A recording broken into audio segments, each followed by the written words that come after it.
Sir వాళ్ళు కాళ్ళు చేతులు సంఖ్యలు వేసి వాళ్ళు నోటికి గొడ్డ కట్టేసి మీ ముందు పంచపక్ష పరిమాణాలు పెట్టాం తినండి. ఇదేమి చట్టం నాకు అర్థం కావట్లేదు. ఎందుకు ఇటు పనికిమాలిన చట్టాలు తీసుకొచ్చి మనమే బలవంతాన్ని రుద్దుతారో కూడా నాకు అర్థం కావట్లేదు. ఇటువంటి తప్పులే ఎందుకు ముందు చేశారు సార్. వ్యవసాయ రంగానికి సంబంధించి 3 డ్రకోనియన్ లాస్ అంటున్నారు వాటిని. అంటే దుర్మార్గమైన రాక్షస చట్టాలను తీసుకొచ్చి అనేక వందల మంది చచ్చిపోయిన తర్వాత ఢిల్లీలో, పంజాబ్లో, లేకపోతే హర్యానాలో అనేక మంది రైతులు చలిలో కూడా సంవత్సరాల తరబడి రోడ్ల మీద ఉండి చచ్చిపోయిన తర్వాత చివరికి నరేంద్ర మోడీ గారికి జ్ఞానోదయం కలిగి నేను జాతికి క్షమాపణ చెప్తున్నాను, ఆ 3 బిల్లులను వెనక్కి తీసుకున్నానని చెప్పారా లేదా? ఇది రికార్డు ఆన్ రికార్డే కాదో తెలుసుకోండి సార్. మరలా నేను అడుగుతున్నాను, దయచేసి ఆ పద్ధతుల్లో అదే పద్ధతిలో ఈ బిల్లుని మళ్ళా వెనక్కి తీసుకోమని నేను కోరుతా ఉన్నాను. ఈ బిల్లును వెనక్కి తీసుకుంటే ఈ దేశానికి మంచి జరిగింది సార్. అదే పద్ధతిలో ఇక వ్యక్తిగత అటాక్స్ తగ్గించుకుని సమస్యల పైన ఎప్పుడు కూడా మాట్లాడటం మంచిది సార్. ఇవాళ దేశంలో మొన్నే హెడ్ మాస్ చచ్చిపోయాడు సార్. ఆపరేషన్ కగారు వచ్చింది. ఆపరేషన్ కగారు ఎందువల్ల వచ్చింది? ఆపరేషన్ కగారు రేపు దీని రిలేటెడ్ సార్. రేపు 26 మార్చి నాటికి నక్సలైట్ లేకుండా చేస్తాం. ఓకే, అది మీ విధానం. మీరు ఎంతమంది చంపుతారో చంపండి. ఇప్పుడు గాంధీజీని ఇది 2వ హత్య సార్. ఇది ఆనాడు గాడ్సే హత్య చేశాడు. ఇవాళ మీరు పేరు చెప్పొద్దు అంటారు కాబట్టి మీ పెద్దలు చేసిన హత్య ఇది 2వ హత్య. ఇది గాంధీజీని. ఇటువంటి హత్యలు ఆ హెడ్మాన్ ఎందుకు చంపారు సార్? నక్సలైట్ల పేరుతో ఎందుకు చంపుతున్నారు అంటే ఛత్తీస్గఢ్లోని అక్కడ హస్దేవ్ అరెండో అటవీ భూముల పైన 100 ఎకరాల భూముల్లో లక్షల చెట్లు నరకడానికి, నక్సలైట్లు నరుక్కోవడానికి అక్కడ కోల్ మైనింగ్ కోసం పర్మిషన్ తీసుకున్న అదానీ కంపెనీకి అడ్డంగా ఉన్నారని వాళ్ళని ఏరివేయటం కోసం ఇవాళ వాళ్ళని చంపారు సార్.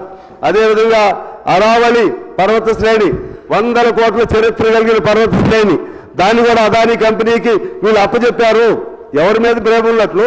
పేద వర్గాల మీద ప్రేమ ఉందా? దళితుల మీద ప్రేమ ఉందా? గిరిజనుల మీద ప్రేమ ఉందా?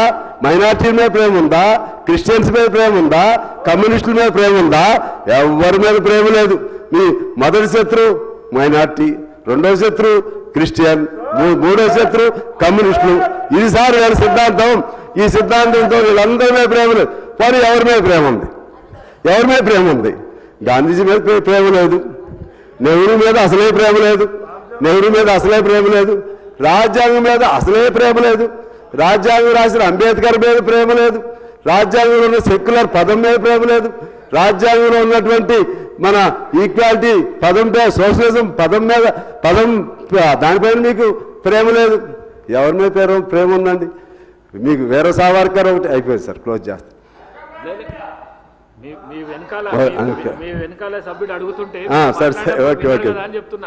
Right sir, thank you sir. వీళ్ళు నాకు అర్థం కాదు సార్. వివేకానందుడు మావాడే అంటారు, వీర సావర్కర్ మావాడే అంటారు, సుభాష్ చంద్రబోస్ మావాడే అంటారు, భగత్ సింగ్ మావాడే అంటారు, ఆర్ఎస్ఎస్ రద్దు చేసిన పటేల్ మావాడే అంటారు. కానీ పటేల్ పేరుతో ఉన్న స్టేడియం మార్చేసి నరేంద్ర మోడీ గారి పేరు పెట్టుకుంటారు సార్. ఎక్కడ సార్ ఇది? ఇలా పోతా ఉంటే చివరికి ఇందా సీతక్క గారు అన్నట్టుగా వీళ్ళకి ఎవరి మీద ప్రేమ ఉందా అంటే వీళ్ళ ప్రేమ అంతా అదానీ, అంబానీ అటువంటి బడా పారిశ్రామికవేత్తల మీద మాత్రమే ప్రేమ, ఈ దేశం మీద లేదు సార్. అందుకని ఇంకా చాలా ఉన్నాయి చెప్పుకోవాలంటే, సమయం కూడా తక్కువ ఉంది.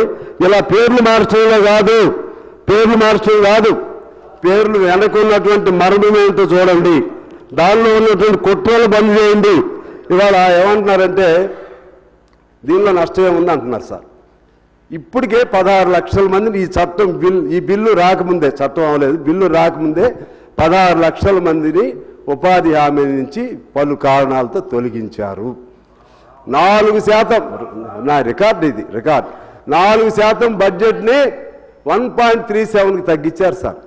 అంటే 1,30,000 1,30,000 కోట్లు ఈ సంవత్సరం బడ్జెట్లో పెట్టలేదు సార్. పోయినసారి ఓన్లీ 80,000 కోట్లకే కుదించారు.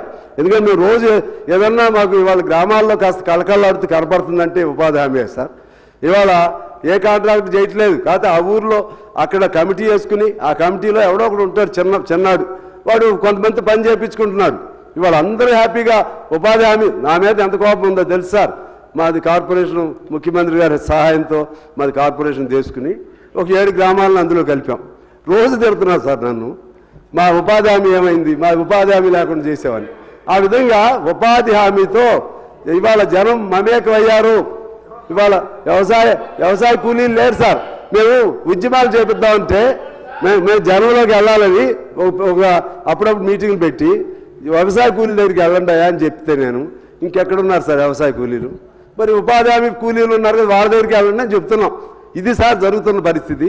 ఈ విధమైనటువంటి పరిస్థితుల్లో ఇటువంటి ప్రమాదకరమైనటువంటి ఈ చట్టాలని తీసేసి వీటి బదులు పాత చట్టాన్ని యథాతథంగా ఉంచే విధంగా తీర్మానం చేయమని మీ ద్వారా ప్రభుత్వాన్ని కోరుతూ, అదేవిధంగా భవిష్యత్తులో ఇటువంటి ప్రమాదకరమైన చట్టాల జోలికి వెళ్ళేటప్పుడు దేశంలో కోట్లాది మంది పేదవాళ్ళు ఉన్నారు, చూస్తున్నారు. కోట్లాది మంది పేదవాళ్ళు ఆగ్రహం వస్తే ఆ ఆగ్రహ జ్వాల నుంచి వాళ్ళ కళ్ళల్లో నుంచి కురిసే నిప్పుల ఆ జడివారలో దగ్ధమైపోతామనే భయం ఉండే విధంగా ఇవాళ ఈ ఉద్యమాలు జరగబోతున్నాయి.